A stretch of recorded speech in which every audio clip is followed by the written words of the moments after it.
Al-Fatihah. Bismillahirrahmanirrahim. Ar-Rahmanirrahim. Maliki yaumiddin. Shiratal ladzina an'amta 'alaihim ghairil maghdubi 'alaihim. Bismillahirrahmanirrahim. Faqad qala al-mu'allif rahimahullahu ta'ala wa nafa'ana bihi wa bi'ulumihi wa bi asrarihi fid dharaini amin Allahumma amin. Bismillahirrahmanirrahim. Fa in ajazta an isti'malil ma'i li ahadi sittati asbab. Fa in ajazta mukolamun apes sapa sira. Moko lamun apes sapa sira anisti'malil ma'i saking nggunakaken banyu. Anisti'malil ma'i saking nggunakaken banyu li ahadi sittati asbabin krana salah sijine 6 pira-pira sabab. Li ahadi sittati asbabin krana salah sijine 6 pira-pira sabab ya fayahilluh moko halal lakah kaduwe sira apa at-tayammum apa at-tayammum wahia utawi sittati asbabin iku imma li faqdihi ono kalane krana kasepen alma. Iku imma li faqdihi ono kalane krana kasepen alma. Ailma'i tegese banyu. Ailma'i tegese banyu ba'da talabi ing dalem sakwise golek. Ba'da talabi ing dalam sawise golek lil ma'i maring banyu. Fi waqti sholati ing dalam waktune sholat. Fi waqti sholati ing dalam waktune sholat. Aw li udrin utawa krana udur. Aw li udrin utawa krana udur mimmarodin saking loro. Mimmarodin saking loro au limaniin utawa krana perkara kang nyegah. Au limaniin utawa krana perkara kang nyegah minal wusuli saking tumeka. Minal wusuli saking tumeka ilaihi maring alma. Ailma'i tegese banyu min sabuin saking satu galak. Satu galak itu hewan buas itu min sabuin saking satu galak au habasin utawa den penjara. Au habasin utawa den penjara.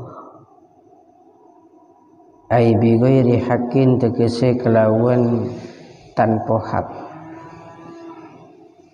Ai bi ghairi haqqin tegese kelawan tanpa hak.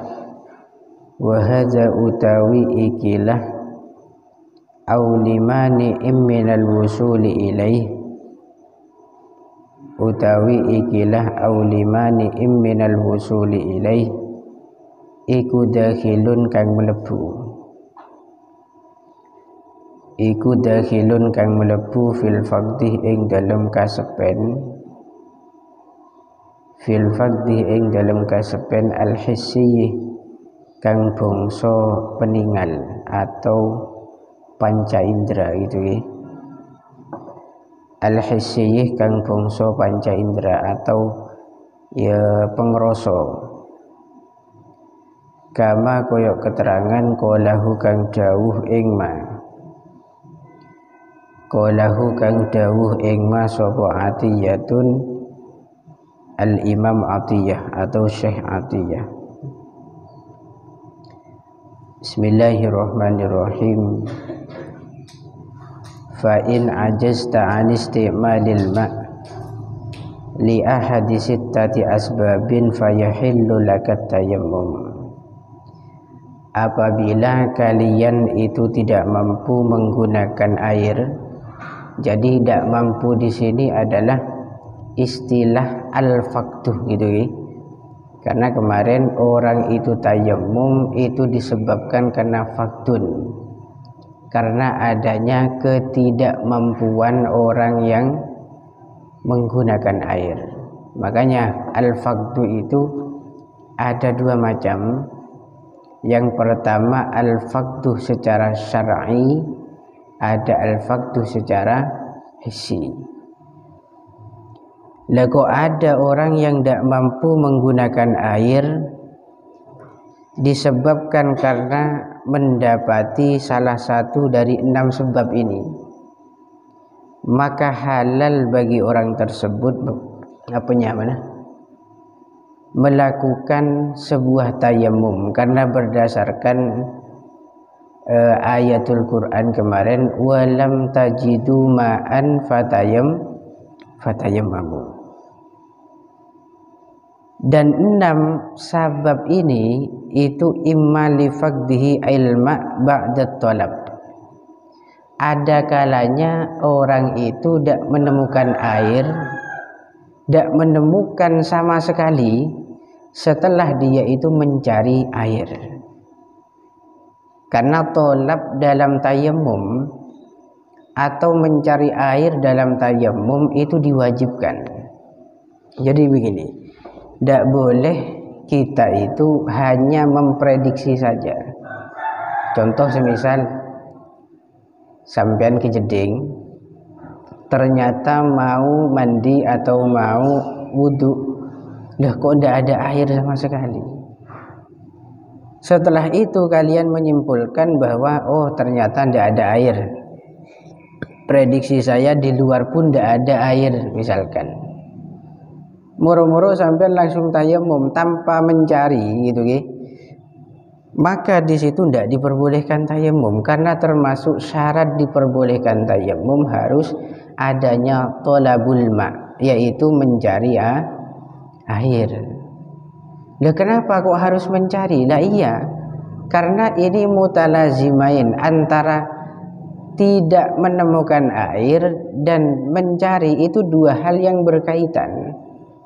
Jadi tidak bisa dikatakan orang yang tidak nemu itu tanpa tidak mencari. Paham ya? Orang ini bisa disebut tidak nemu kalau sudah mencari tapi tidak ada. Lah kok nanti dia itu tidak mencari, cuma hanya sekedar diam saja, kemudian dia menyimpulkan tidak nemu air, berarti itu bukan tidak nemu, lam ya'rif, tidak tahu bahasanya. Ini contoh gampang badan sambian keelangan pen, kanjenah elang pen. Kemudian atanya ke sambian, iya kaki tak ngetelain tang pen, kaki tak nemu tang pen. Terus kanjen moro-moro menyimpulkan, tidak, saya tidak nemu. Belum nyari, moro-moro langsung menyimpulkan tidak nemu. Itu disalahkan sareng ulama. Jadi kata-kata tidak nemu ya, itu karena dirinya sudah mencari sebelumnya. Sehingga dalam tayammum termasuk udzur yang bisa memperbolehkan dia melakukannya itu karena faktor tidak menemukan air. Dan syarat tidak menemukan air itu harus ba'dat tolab, selastarinah mencari. Kalau belum mencari maka tidak bisa disebut faqdul ma' atau tidak menemukan yang namanya air. Li faqdihi ilma ba'da talab lil ma'i fi waqti shalah. Dan mencari air itu dilaksanakan pada saat masuk waktunya sholat.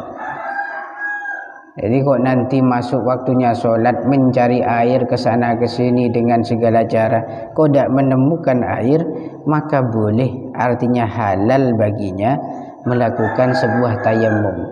Bahkan di sini hukumnya bukan hanya halal, tapi wajib gitu ya. Karena saya melihat barusan dalam Takriratus Sadidahnya, hukum tayammum itu pun terbagi menjadi 5 macam hukum. Pertama, bedekalanah tayammum itu wajib. Catatannya idza khafal halaka min isti'malil ma. Apabila kita memiliki rasa kekhawatiran yang besar akan kerusakan diri kita apabila menggunakan air. Contoh misalkan begini, kita punya penyakit gitu, ini penyakit, kemudian ada himbauan dari dokter, dan dokter, sampean harus jaga diri pak, jangan sampai luka ini kena air, karena bahaya fatal nanti. Ini kata dokter, kok nanti luka ini kena air, maka di situ akan semakin parah dan bahkan mengancam jiwa bapak. Loh, karena sudah ada himbauan dari dokter, akhirnya dia khawatir takut air. Tapi berhubung dia tidak tahu ilmunya tayammum, maka terpaksa dia maksakan diri untuk wudhu. Loh, dalam kasus yang semacam ini, hukum tayammum bagi orang tadi itu wajib. Kenapa? Karena ketika tidak tayammum maka akan mengancam jiwanya. Sedangkan hifdzun nafsi, menjaga jiwa, kemudian melindungi nyawa kita, itu hukumnya wajib. Paham ya? Rentetannya demikian. Yang kedua, wa idza faqadal ma'a hissan. Ketika kita itu tidak menemukan air sama sekali, tidak ada air itu, maka dalam kondisi demikian wajib hukum tayammum. Wajib hukumnya tayammum. Tidak boleh di situ kita sholat tanpa wudhu, tanpa tayammum, itu tidak boleh. Wajib ketika tidak nemu air sama sekali, di situ hukumnya melakukan sebuah tayammum. Kemudian yang kedua, ada kalanya tayammum itu mubah justru. Mubah itu ya fair-fair saja ki, oleh elakonin ki oleh etikal, dan sama-sama tidak ada konsekuensi. Ini mubah, catatannya idza kana qadiran 'alal wudu wa 'ala isti'malil ma. Ketika orang yang mau tayammum itu mampu melaksanakan wudu, wudunya mampu,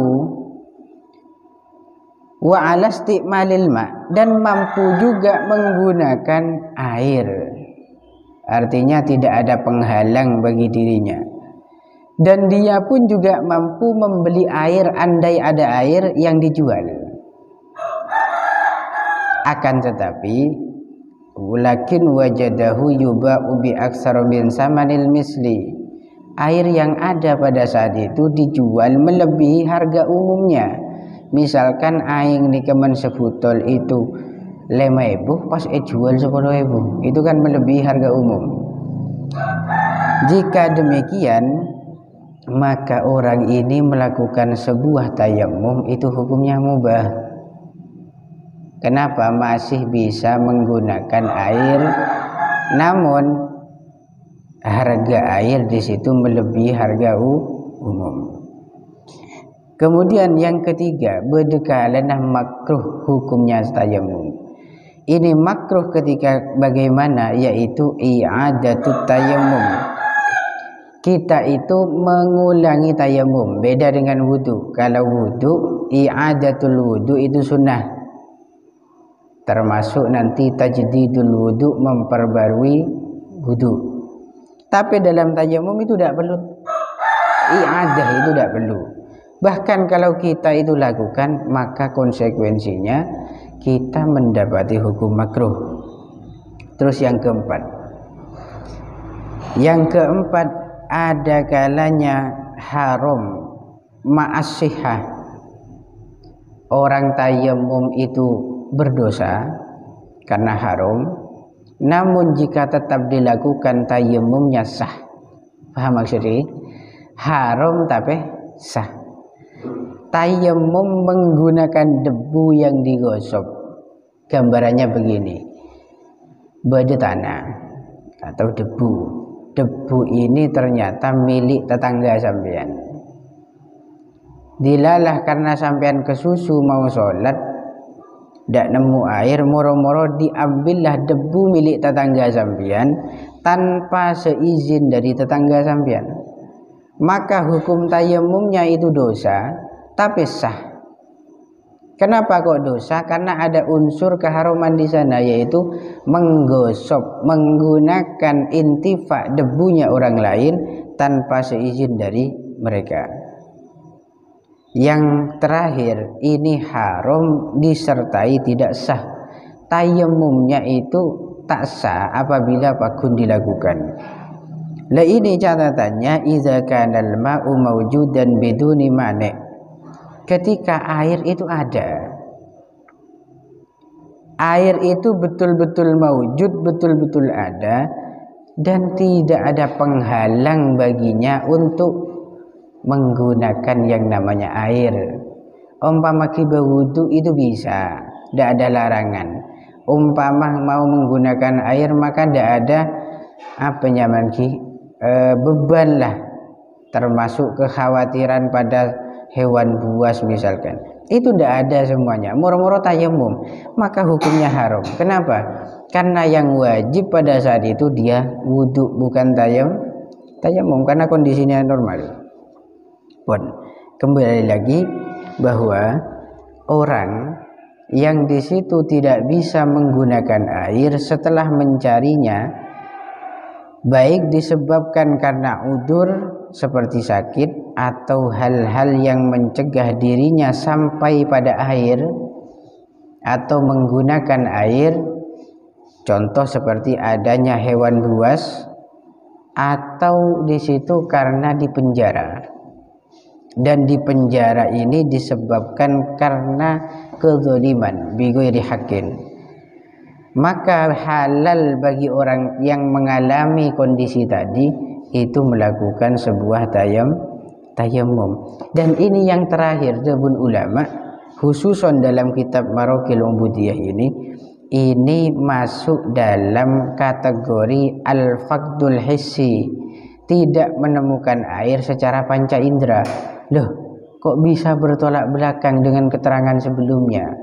Kancan riberin orang nikah men tak nemoh aing bukan karena ketidakadaan air, tapi karena khawatir akan keselamatan dirinya dari serangan hewan buas, maka itu masuk dalam kategori tidak nemu air secara syar'i, ya kan? Keterangan kemarin kan demikian. Akan tetapi di sini ada ulama yang mengatakan itu bukan syar'i tapi hissi. Lah hissi ini maksudnya secara pandangan mata kita. Siapa yang mengatakan? Yaitu Imam Atiyah. Dan ini menunjukkan bahwa memang ada perbedaan pendapat. Ini juga didukung oleh Syekh Muhammad Nawawi. Itu ya. Au kana al-ma'ul hadir al mawjudu tuhtaju ilaihi li 'arsyika aw li 'arsy rafiqika wallahu a'lam bissawab. Al-Fatihah. Bismillahirrahmanirrahim.